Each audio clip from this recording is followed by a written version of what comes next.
So it's 1:57 a.m.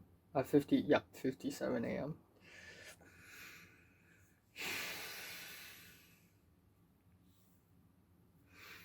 Uh 6 days. 6 days I've not left my apartment. 6 days. And yeah, I am bored out of my mind and I'm so fucking I'm lost. I forgot what happened, but like I almost cried at one point today. Have I said this already? I think I have. Have I? Like I was just thinking about how much I miss people and how much I want to see her smile again, and I was like I may never be able to see her smile again, and the thought of that made me almost tear up. And I actually some one good thing happened today, and that is I ignited a conversation between me, Natalie, and Cedric. Um, because I was just so fucking bored, I went to the WhatsApp group with me, Natalie, and Cedric, and I just said how jealous I am, or not jealous, but how pissed I am whenever I see someone around me being happy or being excited. Like it just pisses me off. What are you being so happy or excited about? We are living in dark times.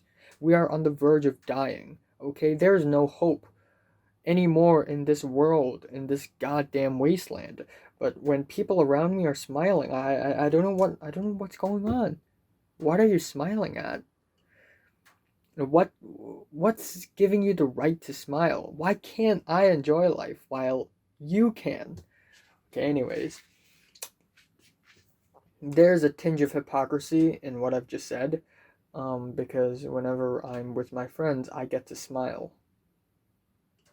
But when I'm hanging out with my friends, for some reason, maybe hypothetically, I have a lot of friends. Okay, hypothetically, if that's the case, then I'm the one who gets to smile, right? It's not fair either. Happiness is never fair.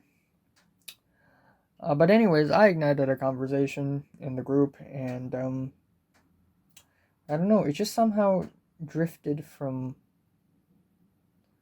like like from I don't know. It just now I think it was Natalie, and she started talking about tits and stuff. Like she's like one of the horniest girl I've ever met. Of course, she's gonna start talking about sex. And I and Cedric, we're not really like that interested in sex anymore. We're, you know, we're like, our lives are at stake because of the government. But Natalie, I guess she's just this horny, and like she started talking about her exes, and Cedric apparently, like I knew this already, but Cedric had like 12 million crushes during high school. He had a crush on Bernice, Jordana, Linda, Natalie, and then Sharon, and I knew all that. And then Natalie's and out of all five of these crushes, he probably had more, but five. I can count five. Out of all five, he only dated two. And then Natalie had five crushes as well. I said, "Oh, Natalie, you had five crushes, right?" And Natalie's like, "Yep." So I was right. I had it all written down, and Natalie said he dated all five of her crushes, 5 for 5. And then she's just bragging like, haha, look, I dated all five of my crushes and higher than both of you because I'm at 0, if you didn't know it. I fucking hate my so yeah, Natalie's like, haha, I dated all five of my crushes, uh which is, by the way, Jeffrey, Topher, Flynn, well, in order, Jeffrey, Keith. No, wait, Keith first. Keith, Jeffrey, Flynn, Topher, Grant. and then between Topher and Grant, Keith again, one more time, and then they're gone again.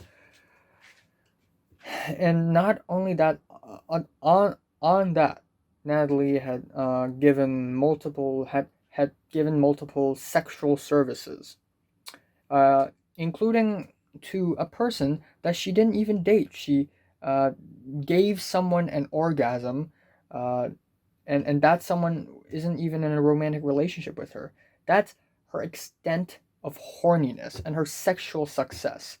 And then I look back to my past and I said, wow, technically I've only had one crush in my life so far. Technically, yeah. The first girl that I'm actually interested about or fascinated about in elementary school, I wasn't really romantically invested in her or anything. I mean, she's like smart and she speaks good English, but that's it. Second girl, Jordana, not really a crush either. I mean, I really admire her to a point where I'm afraid of her because I thought she had dark supernatural powers. But actually, no, she's just a pretty hateable person now. But I don't hate her, but I get why people would hate her. The only person who I've ever really invested in is Mary. I hate to say this. I can't even say her real name, her complete real name, because I don't want to do that. I feel like I'm such a lowly person. I don't deserve to even say her name. Um, but yeah, Mary, and it's not like I like her because of her looks. I mean, yeah, she's cute. She has a thick body, very curvy. That's not even the fucking point. If I like her for her physical appearances, I I would have easily be distracted by another girl. But I've been so consistent. I've been interested in her for 3 years, and at one point we hadn't seen each other for 110 days. But that didn't matter. I still wanted her. Anyways, out of all my one crush, technically one crush. I mean, you can say three, but I wasn't really interested, and I wasn't even expecting to be able to be in a romantic relationship with the other two, especially for Jordana. Like, I I thought I'm just gonna admire her forever. I really did think so. Like, I thought I'm just gonna somehow, you know her, and that's it. But anyways, for Mary's different. She's not. She doesn't have. I can't say that she doesn't have that darkness. Mary has darkness in her mind. Uh, I mean, that's true. But what makes Mary very different than Jordana to me is that Mary, she's actually a nice person, and that she actually accepts people. Like, even if the person is like, I don't know, dumb, like, she would accept that person. But doesn't mean she would date that person. I don't think so, to be honest. Because all of Mary's previous guys, Ronald and Isaiah, tall, muscular men, testosterone, okay? Just just maximum testosterone. I'm like the fucking opposite of that. I'm really fragile. I'm really weak. And I'm like I'm so insecure, and I hate myself. Like I if possible, of course I'd want to be with Mary at least before I leave Hong Kong. I still have 7 months here. Actually, right now 6.5. Actually, six only. And I'm about to be turn 18 in Hong Kong. And how ridiculous would it be if I turn 18 and I have not even touched a girl's, well, not really touched a girl's hand. I've high fived girls, but that doesn't mean shit. To hold a girl's hand, to hug a girl, or to even have my first kiss, which, when I'm thinking about it, is already ridiculous. I haven't kissed a single person in my life for 18 years. I mean, I probably kissed my parents when I was 2 years old or something, but that doesn't count. I I sh- if the chances are there, I take it. Honestly, I'd fucking take it. Here's the thing. The chances are not there. We are gone. She's gonna forget about me, and she doesn't even deserve me. I I am a miserable person. I am I am I'm not a very positive person. I'm not a very confident person. Mary likes confident men. I'm not. I'm full of flaws. I'm imperfect, okay? And I'm not muscular. I'm like, if I get a paper cut on my finger, I'd say, ah, it hurts. But if Ronald gets it, he'd be like, ah, it itches. But like I'm weak. Mary, she's a she's so much more than just a cute face and a thick body. Like given how kind but also complex Mary is, you think she deserves someone who who is actually strong enough to protect her. I'm I'm not. Like she doesn't deserve me. Like I'm just not good enough for her or for anyone really. I'm never good enough for anyone.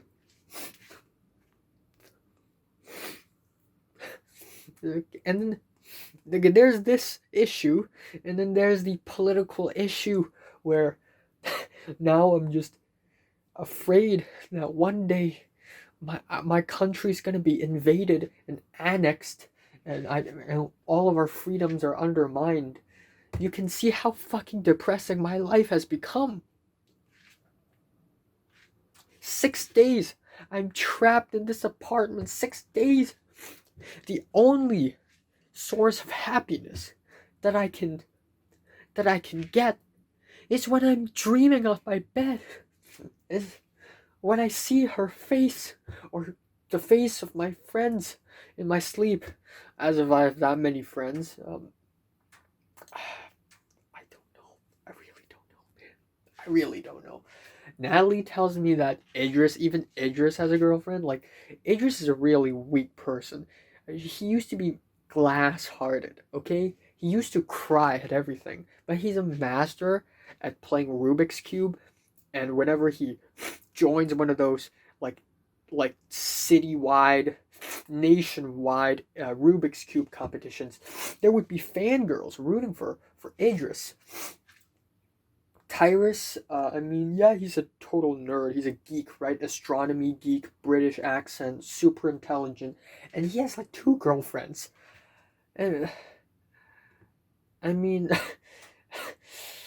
here's the thing: Tyrus is super intelligent. Idris is a master at Rubik's Cube. I'm a master of nothing.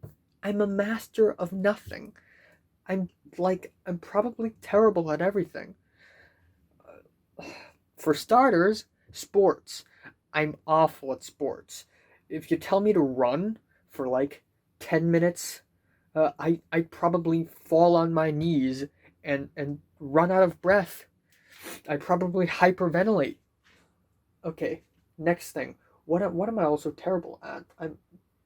I'm generally uh not terrible, but I'm not the kind of person who I listened to a lot of music today, and I have also been thinking about my reputation, my image, the way I present myself a lot again, and you know, I have a style.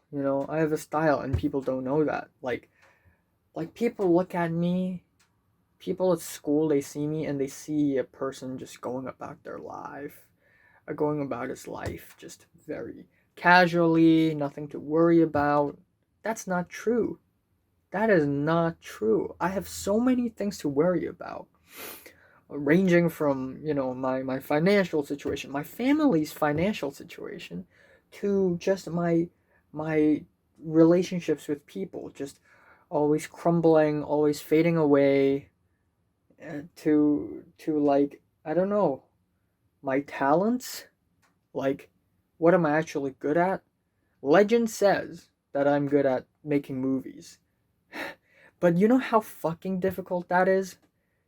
To make a movie, and I'm not talking about some small time short film on YouTube, some experimental quarantine, stay at home, minimalistic, do it yourself kind of video. Like, the quality's probably going to be shite. I'm talking about actual movies with paid actors, directors, cinematographers, lighting. How can I afford any of that? I've been I've had a short film in mind. I've written multiple scripts for that one short film. That's not even in the stage of casting yet. Like, my hopes for that is bleak. It's probably true that I suck at everything. I mean, back at school, whenever in music class, when even though that's a long time ago, I music class is optional in high school, and nobody took it, of course. But back in music class in middle school, like, I can't sing. I can't sing. Neither can I dance. I I've given up on playing my piano. So, I'm not some Mozart or some shit. Like, I'm terrible. And people like Jeffrey. Jeffrey's better at piano than me. Jordana's better at piano than me. And God knows everyone else is better at something than me. Like, I'm just terrible. I'm terrible at everything. It's kind of hilarious, actually. Like, I have a really thin body. Uh, I'm probably underweight or something. I don't know. And one day, like last week, or 2 weeks ago, I don't even know. Like, I ate a lot of oily things, and I didn't even gain any weight.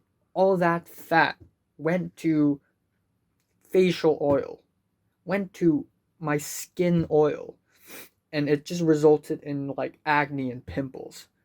Like, no matter what I do, what I try, it's gonna backfire at me, and it's gonna have a negative impact on me. I just don't know why. I just don't know why. It's fate, maybe. I don't know.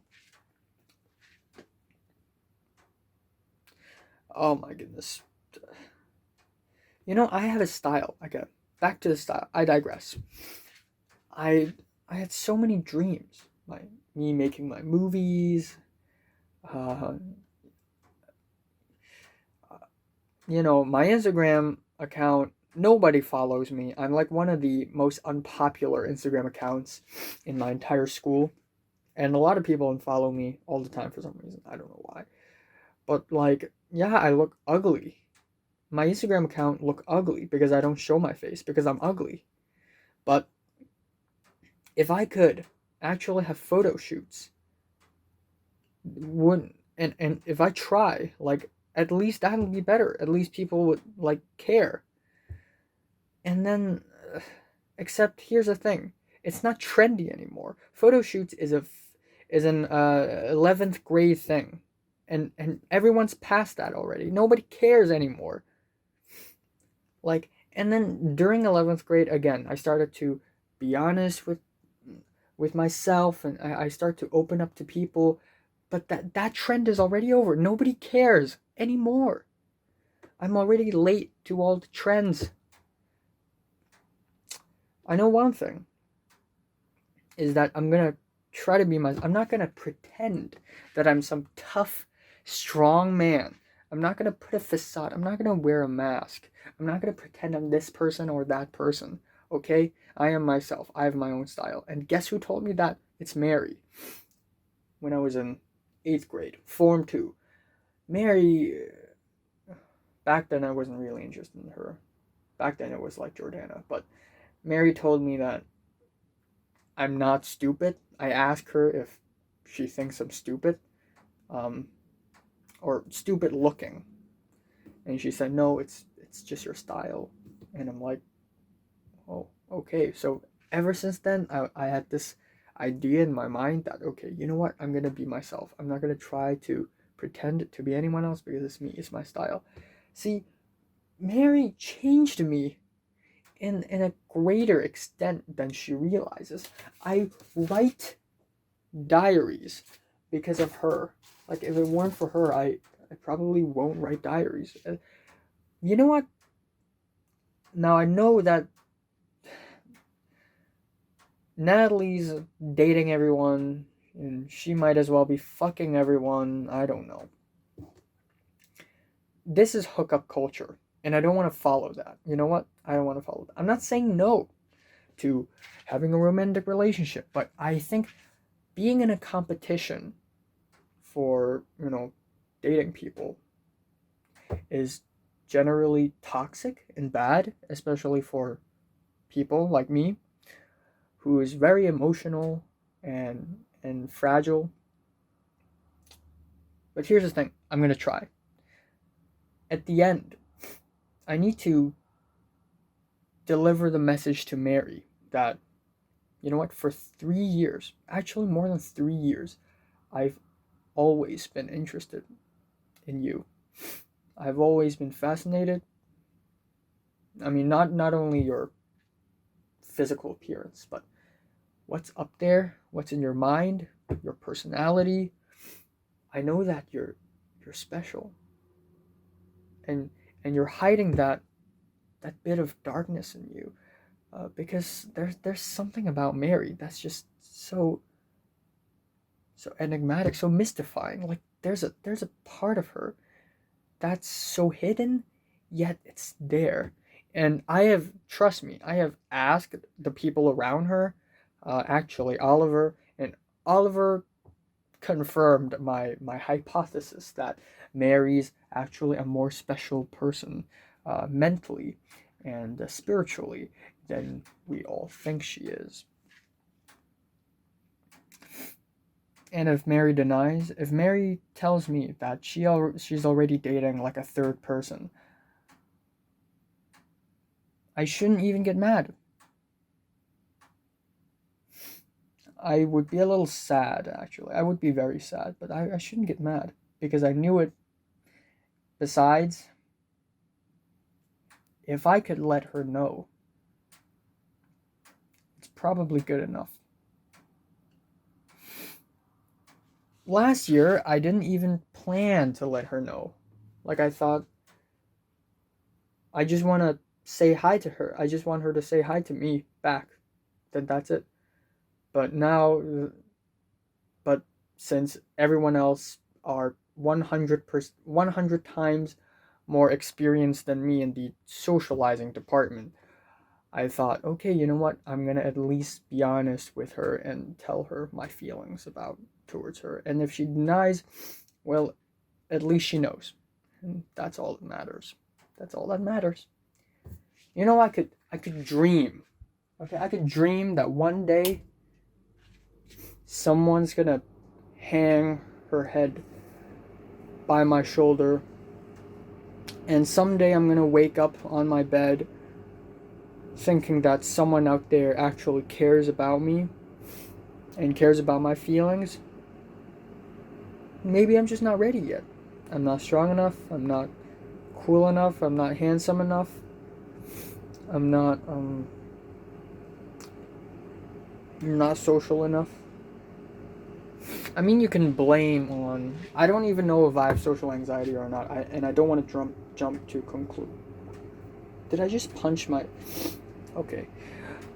I don't want to jump to conclusions, but like when you have 3 separate instances during your childhood where you get laughed at and teased at by a group of people, I mean, would you still have the courage to socialize with people? Like, come on, yeah. It's not even completely my fault, but it's the part where it's my fault is that I'm not strong enough, and special people like Mary doesn't deserve a weak, fragile, insecure man like me. She doesn't deserve me. I'm not good enough for her. or for a lot of people. So that's disappointing news, but that is the truth.